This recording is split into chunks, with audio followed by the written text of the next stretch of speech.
Baiklah Sobat Maestro, kita akan siapkan 2 Korintus pasal 12 ayat 7 sampai 10. 2 Korintus pasal 12 ayat 7 sampai 10. Siapkan bersama-sama dan mari sebelumnya kita berdoa terlebih dahulu. Terima kasih Tuhan Yesus, kami menikmati kebaikan-Mu. Kami mensyukuri semua yang Tuhan buat bagi kami. Terima kasih buat kesempatan kembali pagi hari ini. Kalau kami boleh kembali menikmati hadirat-Mu lewat firman-Mu. Sucikan, kuduskan setiap kami, layakkan kami di hadapan Tuhan. Dan mari Roh Kudus berbicara kepada setiap hati kami. Kami siap untuk mendengarkannya. Di dalam nama Yesus Kristus kami mohon. Haleluya. Amin. Amin. Sobat Maestro, 2 Korintus pasal 17 ayatnya yang ke 2 Korintus 12 ayat yang ke 7 sampai dengan ayat yang ke 10 ya, kita akan siapkan bersama-sama. Demikian bunyi firman Tuhan.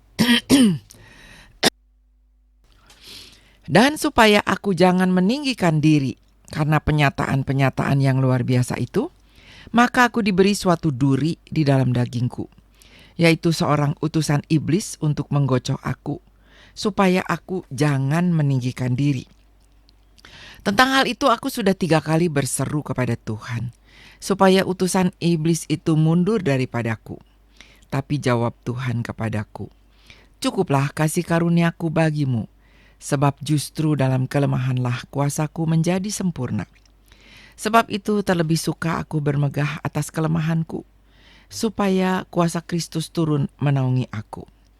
Karena itu, aku senang dan rela di dalam kelemahan, di dalam siksaan, di dalam kesukaran, di dalam penganiayaan dan kesesakan oleh karena Kristus. Sebab jika aku lemah, maka aku kuat.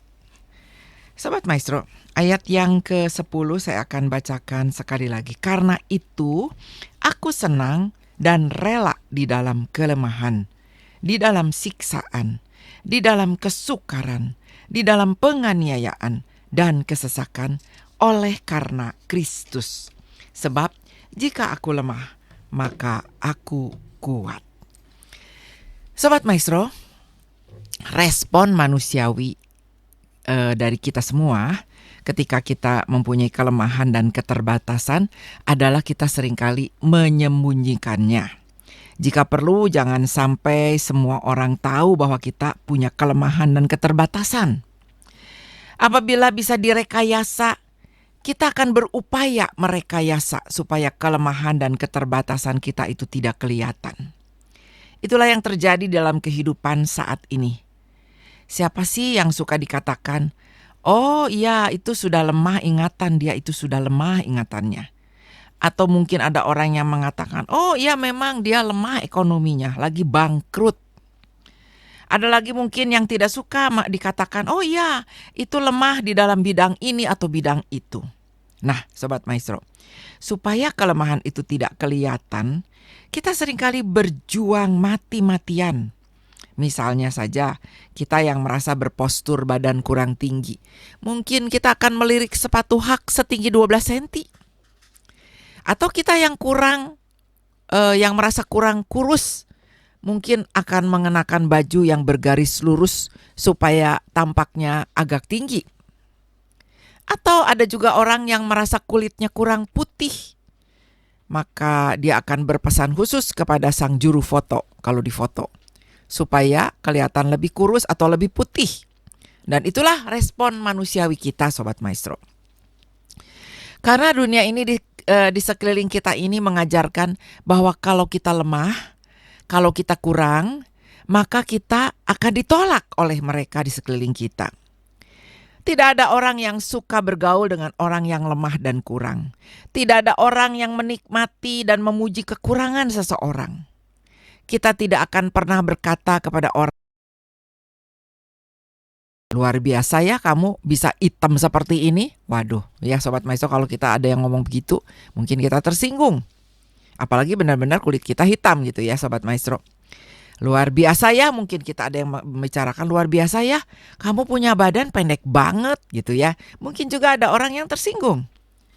Kita juga tidak akan pernah berkata kepada orang, luar biasa ya kamu, kurang duit, kamu makan sekali sehari saja, wah kasihan banget kamu. Ya nggak ada yang suka dikatakan seperti itu, bukan? Kalau ada orang yang berkata-kata seperti itu, kita menyadari bahwa mereka sedang menghina kita. Karena itu Sobat Maestro, di dalam hidup ini ketika kita lemah, entah karena kondisi ekonomi, entah karena sakit penyakit yang menjangkiti tubuh kita, entah karena apapun juga, kita mencoba menyembunyikan kelemahan itu agar tidak kelihatan orang lain. Sobat Maestro, ketika menghadapi masalah rumah tangga misalnya, meskipun baru dipukul oleh si sang suami misalkan, kalau perlu wajah lebam itu ditutupi dengan make up supaya tidak kelihatan bekasnya. Dan itulah kita manusia ya Sobat Maestro. Kita takut menyatakan diri lemah dan kita takut kalau kelihatan kita ini terbatas. Kita takut kalau kita berkata bahwa kita lemah dan terbatas. Maka orang akan membuang kita. Karena rasa takut itulah kita terus membangga-banggakan kekuatan kita. Bahkan tidak jarang orang berdusta tentang kekuatannya supaya kelihatan luar biasa. Sobat Maestro, saat ini mari dari pembacaan firman Tuhan kita mendapati pengakuan yang jujur dari seorang rasul besar yang bernama Paulus. Dia yang sudah melakukan banyak sekali mujizat, yang sudah menerima penyataan Allah yang luar biasa, yang hidupnya penuh dengan kelebihan. Ketika jemaat di Korintus meragukan kerasulannya, menunjuk Paulus seraya berkata, "Kamu bukan rasul yang asli." Paulus bukannya berbicara tentang kehebatannya, tapi dia justru membicarakan tentang kelemahannya, Sobat Maestro. Paulus membuka kelemahannya. Dia mengatakan bahwa di dalam dirinya terdapat duri di dalam daging, yaitu utusan iblis yang menggocoh dirinya. Para penafsir Alkitab masih terus memperdebatkan apa sih yang dimaksud dengan duri dalam daging. Tetapi yang pasti itu adalah sesuatu yang menyesakkan dan membuat malu. Ada yang berkata, duri dalam daging itu mengacu pada Paulus yang sering menderita sakit kepalanya dan sakitnya sangat berat.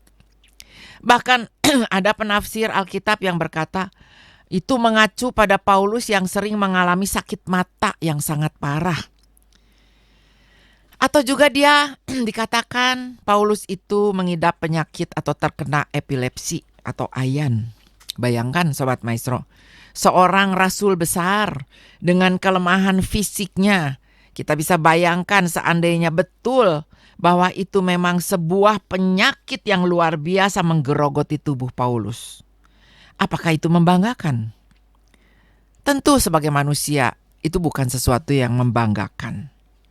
Banggakah kita kalau misalkan ada suami atau istri kita selama berapa puluh tahun atau mungkin ya hanya beberapa bulan saja dia dirawat di rumah sakit karena ada satu penyakit? Banggakah kita kalau orang yang terdekat dengan kita atau suami atau istri kita adalah orang yang mungkin gagap bicaranya, tidak bisa berbicara dengan lancar?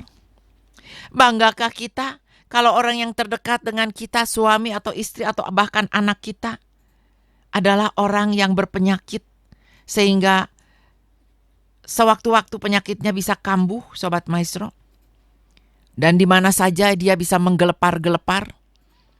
Tentu kita tidak bangga. Tentu kita menyembunyikan hal itu ya Sobat Maestro. Mungkin kita malu. Namun justru pada saat Paulus membuka kelemahannya di hadapan jemaat itu, tiba kesempatan baginya untuk menyaksikan bagaimana Tuhan itu berurusan dengan dirinya dan kelemahannya.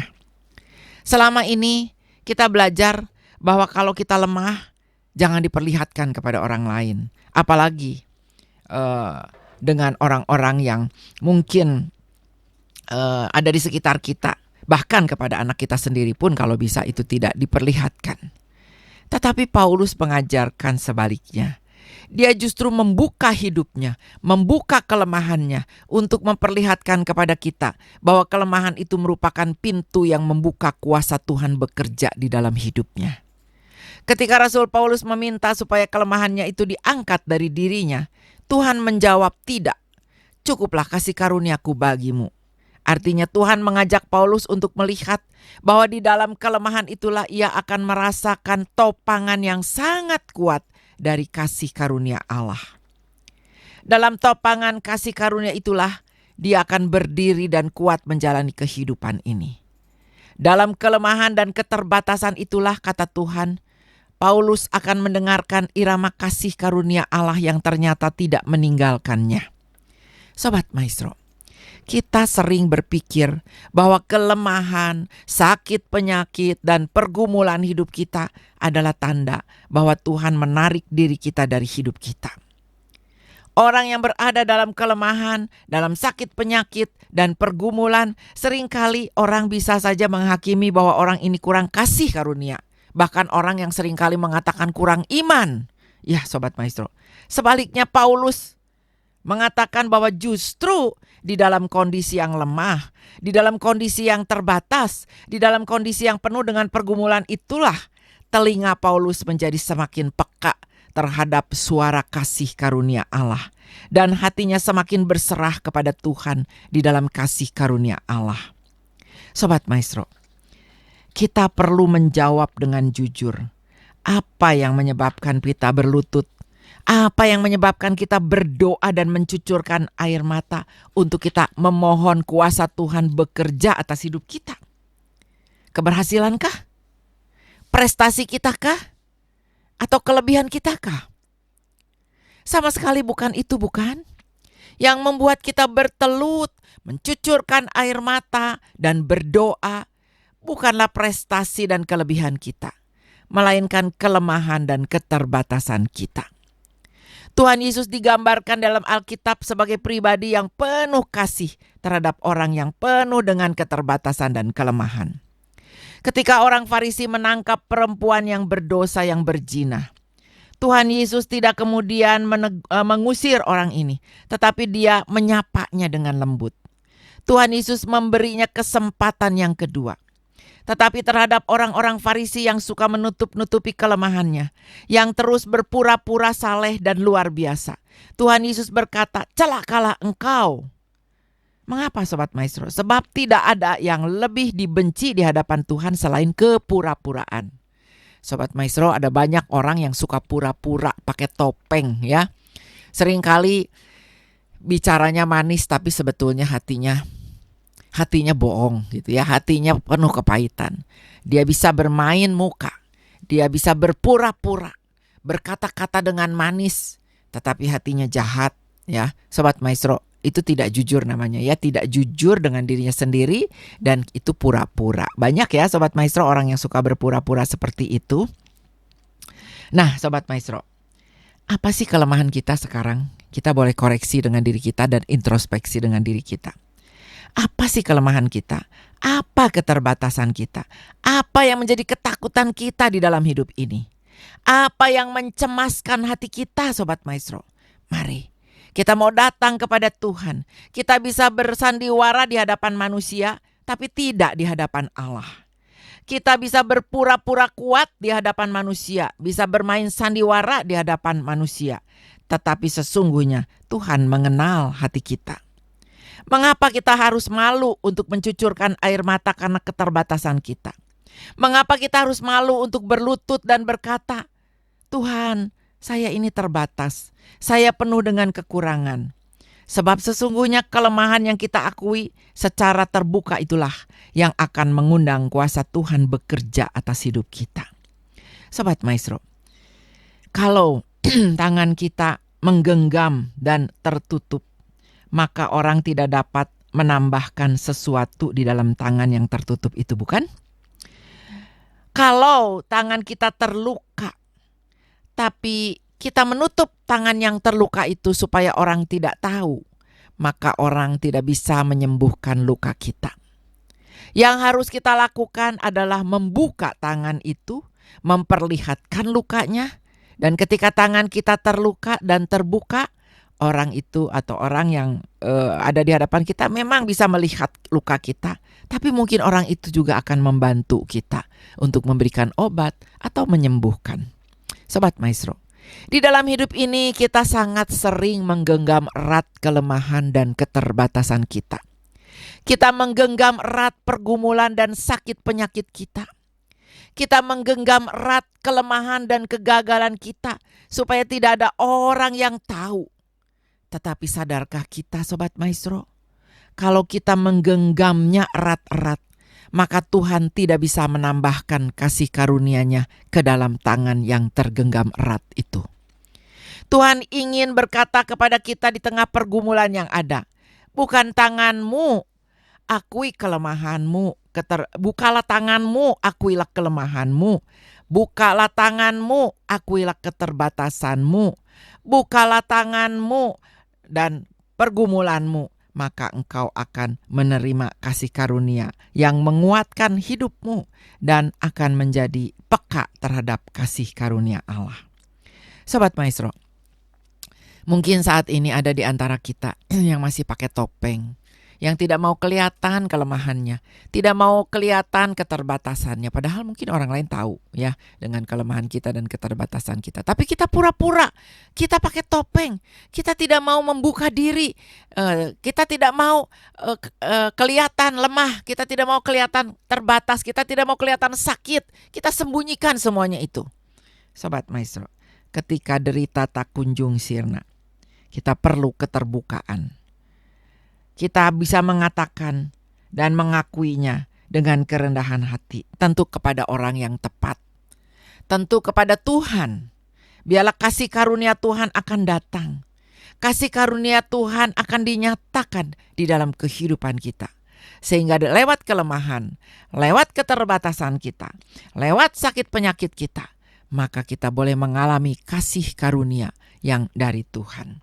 Seperti Rasul Paulus yang berkata, karena itu aku senang dan rela di dalam kelemahan, di dalam siksaan, di dalam kesukaran, di dalam penganiayaan dan kesesakan oleh karena Kristus. Sebab jika aku lemah, maka aku kuat. Sobat Maestro, mari biarlah kita sungguh-sungguh mempercayakan hidup kita kepada Tuhan dan kita mengatakan, aku percaya Tuhan.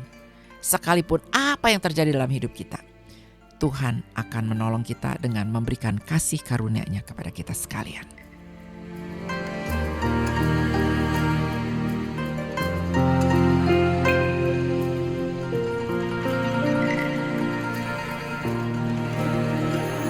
Tiada yang seperti Engkau, begitu mengasihiku. Kau Tuhan sanggup menjawab semua seru doaku. Tiada yang seperti Engkau, begitu mengasihiku. Kau Tuhan sanggup melawan seluruh kehidupanku. Aku percaya Tuhanku ajaib. Kau turun tangan memulihkanku. Aku percaya Tuhanku dahsyat. Kau turun tangan memberkatiku.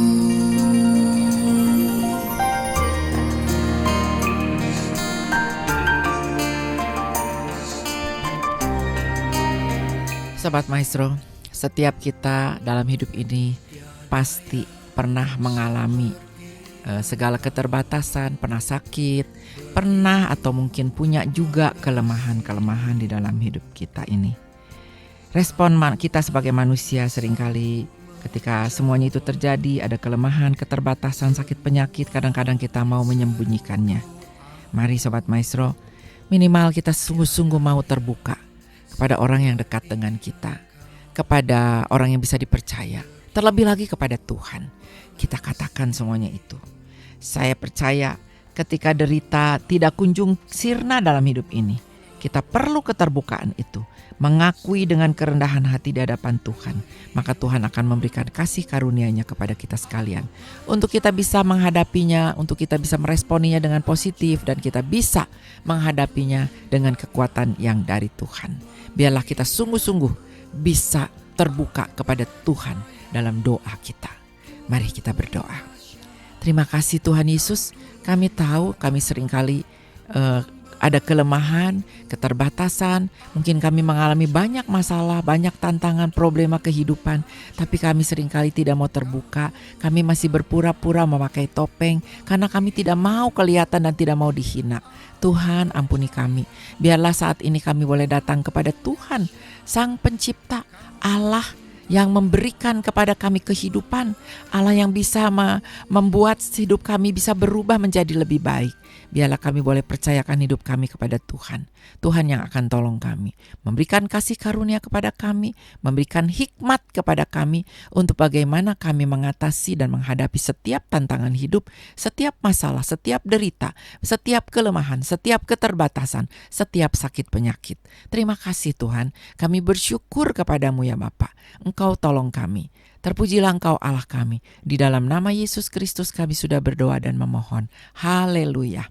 Amin. Amin.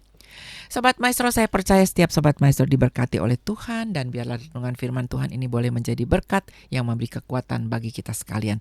Baiklah Sobat Maestro, dari Geraha Maestro Jalan Kaca Piring 12 Bandung, saya Missy Anggriani akan segera undur diri. Tuhan memberkati kita semua. Shalom, damai sejahtera Tuhan beserta dengan kita sekalian.